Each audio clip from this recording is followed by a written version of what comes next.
Fique com Augusto Miranda. É uma conversa rápida.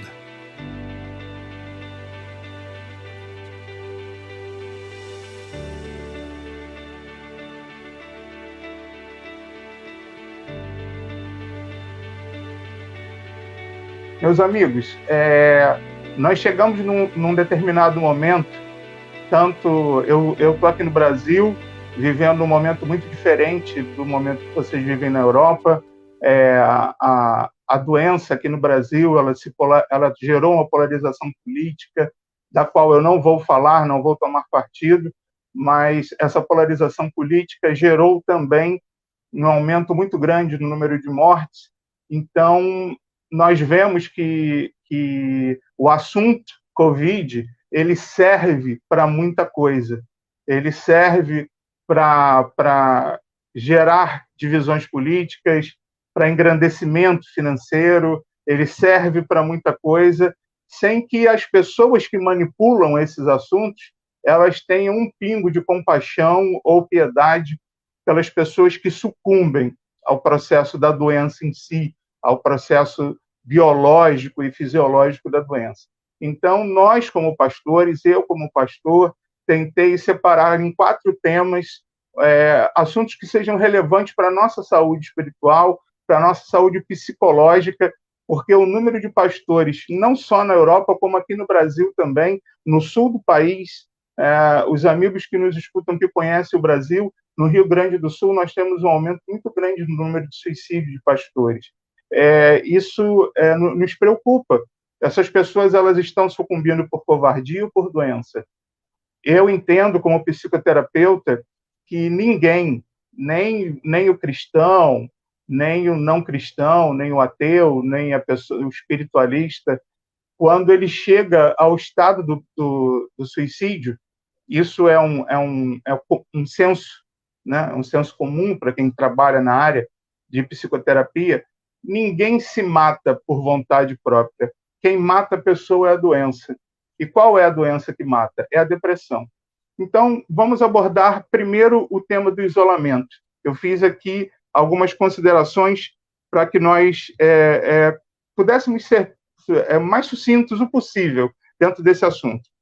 Por exemplo, o isolamento, que é o início do problema da pandemia, o isolamento social trouxe à tona, para alguns, a intolerância de conviver no núcleo familiar. E isso não é um problema social. Então, vamos lá. Quando nós vivemos esse afastamento social, nós fomos empurrados para dentro de casa. E nós descobrimos dentro de casa a intolerância ou a incapacidade de convivermos com o núcleo familiar. Maridos que não são capazes, e aí eu teria que me aprofundar até no assunto de filosofia. O professor Clóvis Barros Filho, ele diz uma coisa, ele é professor de ética e de filosofia renomado aqui no Brasil, ele diz uma coisa: a gente precisa ter vergonha na cara. E você precisa ter vergonha na cara para entender que você tem os seus defeitos. Então, quando nós, como líderes ou como cristãos, nós não conseguimos ter essa vergonha na cara para reconhecer e dizer, olha, eu estou com a paciência esgotada com a minha família, eu estou precisando de ajuda para poder suportar o ambiente familiar. O que acontece? Quando você vai para dentro de casa sem essa consciência, você começa a criar muros, a criar máscaras e a gerar conflitos que se voltam única e exclusivamente contra você. Então, você está fazendo de um ambiente de intolerância, você não está tendo a vergonha na cara de reconhecer que você tem essa limitação, talvez você não esteja tendo essa vergonha na cara porque você tem um cargo importante, porque você exerce uma função de visibilidade, e toda essa máscara a qual você já se envolveu te impede de assumir que você tem deficiências e que você precisa de ajuda. E aí eu te pergunto, o que eu posso fazer por você como psicoterapeuta? Nada. Porque a gente só pode ajudar quem quer ajuda, quem aceita a ajuda, quem precisa de ajuda. Então, O isolamento social, ele mostrou para a gente que nós temos uma doença pior que a Covid, porque a Covid é uma doença biológica. Me perdoe uma certa frieza quando eu falo sobre a Covid, porque a Covid ela não foi a primeira doença que assolou o nosso século presente. Agora, é óbvio que no cenário mundial, eu perdi muitos familiares, você perdeu muitos familiares, eu perdi amigos, eu perdi pastores que eram do meu convívio pessoal, e você perdeu também. Então, quando eu peço perdão pela frieza, é porque a Covid em si, ela não tem nós não temos o que fazer sobre ela, a não ser tomar vacina, a não ser muitas das vezes escravo das opiniões das instituições de saúde, das quais nós dependemos para nos defender da Covid. Então, lembrando, o isolamento ele foi muito importante para que os líderes, tanto do âmbito profissional como da área eclesiástica, eles se deparassem com a realidade das suas incapacidades, das suas intolerâncias, dos seus medos, das suas frustrações do convívio familiar. E, óbvio, qual foi o resultado disso? O resultado, as pessoas vão botar a culpa logo em quem? No inimigo, né? Ah, não, o número de divórcios está aumentando. A culpa é de quem? É de Satanás. Óbvio que em algum momento ele foi culpado por isso. Lá atrás, quando ele influenciou a humanidade a ser o que é. Mas nós estamos fracassando não é por uma possessão maligna. Os nossos casamentos estão fracassando, as nossas relações entre pais e filhos estão fracassando porque nós não nos demos ao trabalho de reconhecer durante todo esse processo no último século, em que a tecnologia ela tomou conta da nossa vida, de que nós estávamos nos afastando uns dos outros. Isolamento social, demonstrando a nossa capacidade de convivência familiar. Segundo ponto que a gente vai abordar, por que nós estamos deprimidos? Nós estamos deprimidos porque estamos tristes. A depressão ela é uma doença que nos acomete por tristeza ou ela é uma doença que nos acomete por excesso de opressão? A resposta parece bem clara, né? Se você está deprimido, é porque possivelmente você foi oprimido. Você pode ter sido oprimido por situações cotidianas, ou você pode ter sido oprimido por situações mais graves. Como, por exemplo, a esposa ou o marido que é oprimido pelo cônjuge. Excessos de cobrança.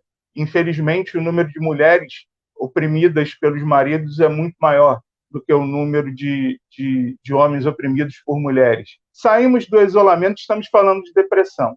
Ninguém entra num estado de depressão sem ter sofrido uma opressão. Essa opressão ela pode ter vindo por um fator de dor. Eu perdi alguém e não suporto a dor. E por isso eu me encolho. O que está me oprimindo? A dor. Então sempre vai ter o fator opressor para o fator depressivo. Então, a dor do ente querido ou a dor do desemprego, eu entrei em depressão quando eu fiquei desempregado, mas eu era casado há pouco tempo quando eu fiquei desempregado e o desemprego ele me gerou uma depressão porque faltou. Eu deixei de ser o provedor, eu parei de contribuir com todo o status quo da economia, né, da economia familiar. Então, eu fui oprimido por toda aquela condição contrária ao que me dava estabilidade. E eu entrei em depressão. Graças a Deus, por ser da área, procurei tratamento imediato. Procurei um tratamento imediato para isso. Então, preste atenção. Eu, segundo o professor, né, Clóvis Barros Filho, eu tive a vergonha na cara, independente de ser consultor de recursos humanos, independente de já ter exercido cargos de gerência dentro de grandes empresas de telecomunicações, independente de ser pastor e ter visibilidade, ser professor de teologia, eu pensei que eu deveria ignorar tudo isso e me preocupar primeiro com a minha saúde.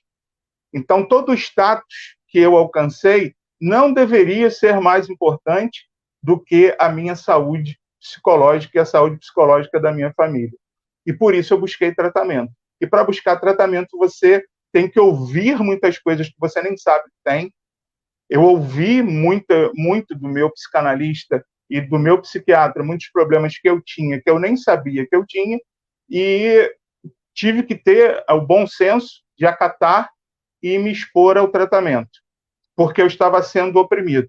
Existem outras opressões também. No âmbito profissional, então, o número de funcionários, por exemplo, o que é comum no mundo inteiro. Se você trabalha em banco e você tem mais de 10 anos de casa, muita gente agora está se identificando aí, está dizendo assim, o pastor me achou aqui, descobriu o meu segredo. Se você trabalha num banco, independente de você ter um cargo subalterno, um cargo de gerência, você é oprimido pela gestão bancária. Você é oprimido pelo banqueiro. Porque o banqueiro ele exige de você um número de metas e um número de trabalhos e um número de resultados que sempre parecem absurdos. Quando eu ministro aula sobre gestão e administração, uma das coisas que a gente ensina é que toda meta tem que ser alcançável. E parece que todas as metas desse momento da indústria e do comércio no mundo, não é só no Brasil, no mundo, as metas elas são inalcançáveis. Você está sempre correndo atrás de alguma coisa que parece que nunca vai encontrar. E aí, mesmo que você diga assim, não, eu bati a meta desse mês, a meta do mês que vem é maior. Ah, eu consegui fechar esse ano, os desafios do ano que vem é maior. Quando você vê, você está com 80 anos, morreu e ainda não realizou sonho nenhum, não fez nada de produtivo na sua vida, porque você viveu opresso, viveu oprimido pelas metas que te cercam. E óbvio que em nome de um ideal no qual você precisa encontrar equilíbrio sobre o que é ideal e o que é vaidade, é a hora onde o trabalho, quem viu o filme Advogado do Diabo sabe o que eu estou falando, né? Com Keanu Reeves, porque o diabo ele diz pro Keanu Reeves, ele diz, volta para casa e fica com a tua mulher. O diabo debocha, né, de você e diz assim, volta para casa e fica com a tua mulher, ela está precisando de você. E você diz assim, não, essa reunião é muito importante para mim, eu preciso crescer profissionalmente. Você está sendo oprimido e daqui a pouco a depressão vai chegar, porque o seu sucesso profissional ele será o atestado do seu fracasso familiar ou do seu fracasso pessoal. E aí eu vou entrar no terceiro, né, aspecto aqui da minha pauta, que é a pandemia não gerou novos comportamentos, ela apenas revelou o caráter que estava oculto.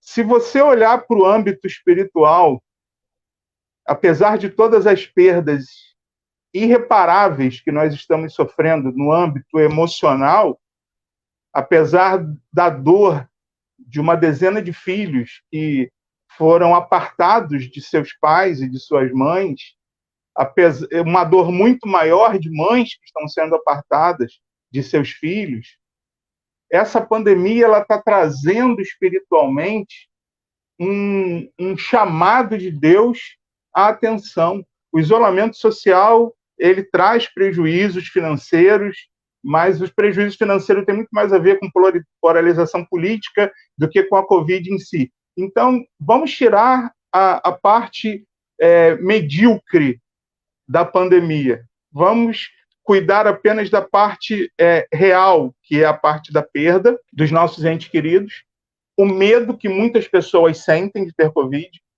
Tanto que quando eu fui acometido por Covid, pastor Henrique, o engraçado é que os meus amigos ficaram extremamente assustados. Eles vieram para mim, falaram, pastor Augusto, o senhor está com Covid? Eu falei, tô. Eu falei, esquenta a cabeça não, que eu vou passar por isso. Eu tenho convicção de que eu vou passar por isso. Eu vou me tratar e vai passar. É uma questão de fé. É uma questão de fé que tem que estar aliada a uma coerência. Eu fui ao médico para fazer a constatação. Eu segui todos os procedimentos que o médico me passou sobre a constatação da doença e tomei toda a medicação da forma como ela foi prescrita. Mas eu tinha consciência de que eu iria passar por isso. E muitos dos meus amigos não passaram, sucumbiram. Isso é uma questão de fé, mas é uma fé racional. Então vamos ver.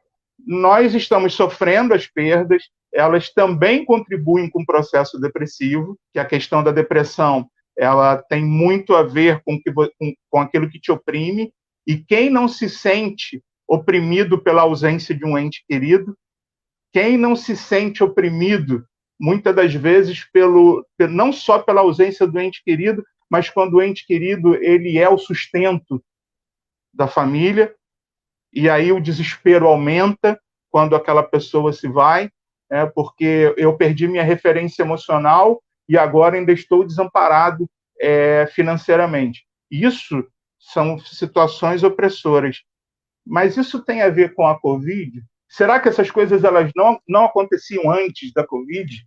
A Covid ela centralizou essas situações para que nós tivéssemos uma visão clara de que nós precisamos nos tratar, de que nós precisamos olhar para o espelho e dizer: olha, a minha sede, a minha ambição não estão servindo para nada. Eu acabei de chegar na minha 4ª promoção dentro do meu trabalho, mas eu estou me divorciando da minha esposa porque eu não a vejo há meses. Eu estou comprando o apartamento dos meus sonhos, mas o meu filho é um delinquente entregue às drogas.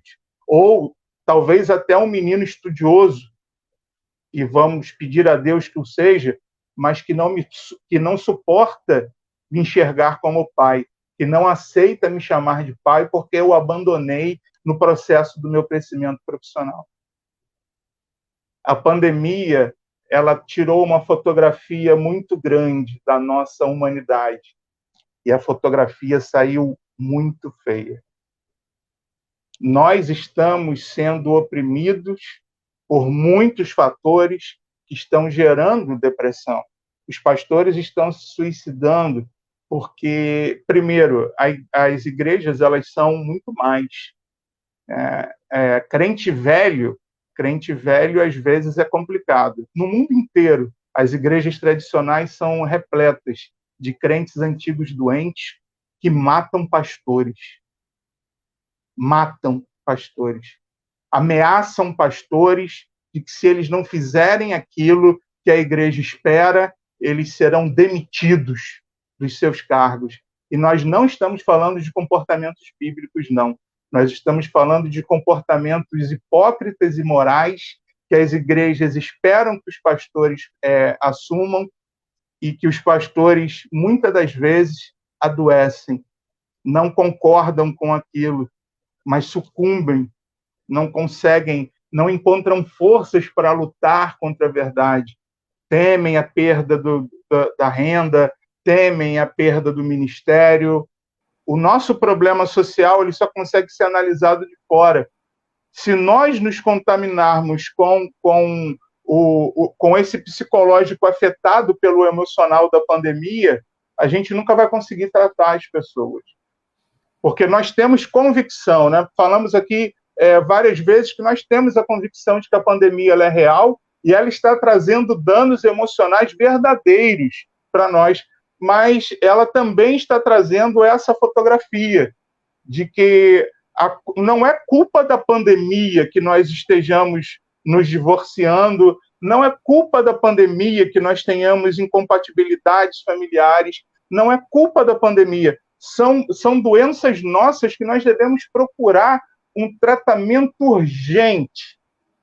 E uma das coisas que a gente diz muito principalmente nós somos pastores e trabalhamos com psicoterapia, a gente diz o seguinte, daqui para cá, todo mundo, quando está doente, procura médico.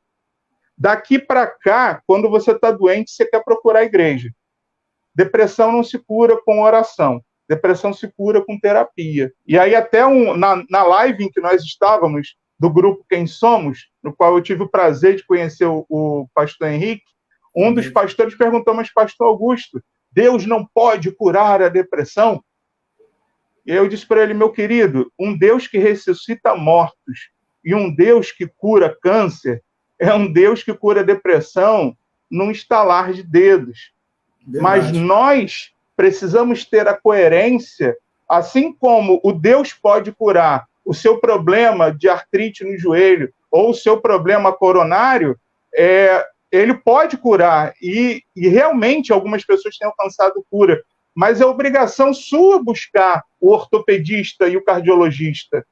Assim como é uma obrigação de quem está sentindo essa limitação e essa dor, quem está se sentindo incapacitado de reagir a esse momento, né, de isolamento pandêmico, quem já entendeu que está incapacitado de se relacionar com seus familiares de forma saudável, é buscar a terapia, é buscar o atendimento psicológico, o atendimento psicanalítico, é buscar o atendimento psiquiátrico. Pastor Augusto, como é que eu vou buscar um psiquiatra? As pessoas vão achar que eu sou maluco.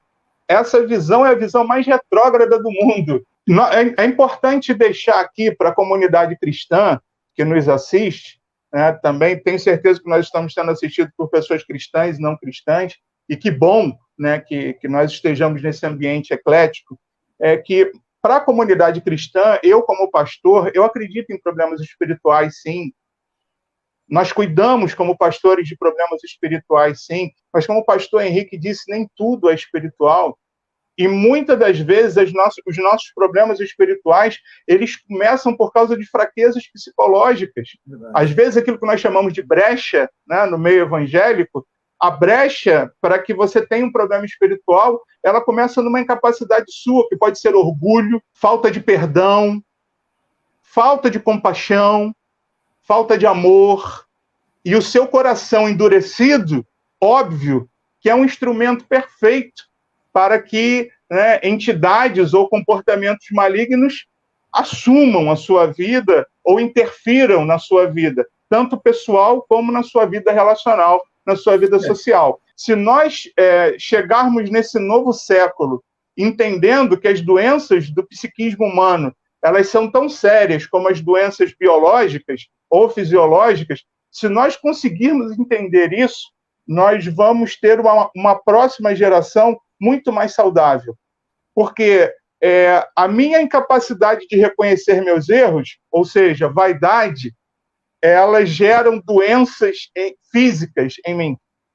Na psicoterapia aplicada, para você ter uma noção, pessoas que são diagnosticadas com câncer no intestino, e parece que o câncer é até interessante, muitas áreas da ciência hoje entendem que pessoas que possuem câncer no intestino ou na área do abdômen, quando você vai fazer um levantamento do histórico dessas pessoas, você nota que essas pessoas têm uma renitência de falta de perdão, uma mágoa profunda na vida. Ou seja, esse câncer, na verdade, é a somatização de um problema psicológico. Mas olha aí, o psiquismo humano, longe das responsabilidades espirituais, o psiquismo humano afetando a nossa saúde física. E aí eu pergunto, a Bíblia tem tratamento para isso? Tem. A Bíblia é cura para isso? É. Jesus diz, não andeis ansiosos do que hei de comer e de beber. Jesus nos aconselha a perdoar. Jesus aconselha a que nós não entremos em contenda com aquele que quer nos tirar alguma coisa. O Evangelho, ele é cheio de conselhos psicológicos e psicanalíticos para que nós tenhamos uma saúde, né, mental. Mas a nossa incapacidade de reconhecer os nossos defeitos não deixa nem que a palavra de Deus tenha uma ação efetiva na nossa saúde, e nós também não buscamos infelizmente, não buscamos uma terapia, né, psicanalítica ou psicológica para nós alcançarmos a cura disso. Enfatizo, se nós fôssemos cristãos em excelência, se nós praticássemos aquilo que lemos, se nós conseguíssemos praticar o mínimo de Mateus 5, 6 e 7, nós não teríamos a metade dos problemas psicológicos e até físicos que nós temos, porque ali Jesus nos ensina uma vida social saudável e uma vida interior saudável também. Mas, se não conseguimos observar a Bíblia, ou por falta de crença nela, isso é respeitável também, que pelo menos não negligenciemos a terapia e o consultório psicanalítico ou psicológico, ou até mesmo psiquiátrico, para que nós consigamos atravessar esse período pandêmico. Lembrando, a pandemia não gerou novos comportamentos na sociedade, só revelou comportamentos que estavam escondidos dentro de nós. A todos os nossos amigos, a todos os nossos irmãos, e agradecendo também a todos vocês, pedindo que Deus abençoe não só você que esteve conosco, mas abençoe a toda a sua família, em nome de Jesus. Foi um prazer muito grande dividirmos esse tempo aqui.